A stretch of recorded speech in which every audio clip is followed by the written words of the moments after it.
Hi friends, welcome to our channel. నా ఛానల్ని first time చూస్తుంటే లైక్ చేయండి, షేర్ చేయండి, సబ్స్క్రైబ్ చేయండి.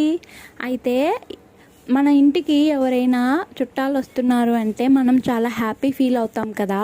అలాగే ఇంకా దగ్గర చుట్టాలంటే ఇంకా చాలా హ్యాపీ ఫీల్ అయిపోతాము.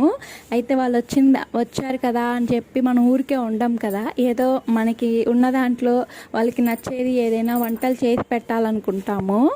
అలాగే మనం చిన్న సెంటర్ పీస్ ఇది మనం చూపిస్తున్నాం కదా, ఇలాంటిది డైనింగ్ టేబుల్ మీద కానీ ఉంచినట్లయితే వచ్చిన చుట్టాలు దీన్ని చూసి చాలా ఎక్సైట్ అవుతారు, చాలా హ్యాపీ ఫీల్ అవుతారు. మన కోసం ఇలా డెకరేట్ చేశారు అని. అసలు ఎంత బాగుందో చూడండి. రోజ్ ఫ్లవర్స్ అండ్ చామంతి ఫ్లవర్స్తో ప్రిపేర్ చేశాను. ఈ వీడియో ఫుల్ వీడియో కూడా ఉంది. అది ఎలా ప్రిపేర్ చేశాను అనేది పెద్ద వీడియో కూడా చూడండి. నా వీడియో కూడా నచ్చితే లైక్ చేయండి, షేర్ చేయండి, సబ్స్క్రైబ్ చేయండి. Thank you.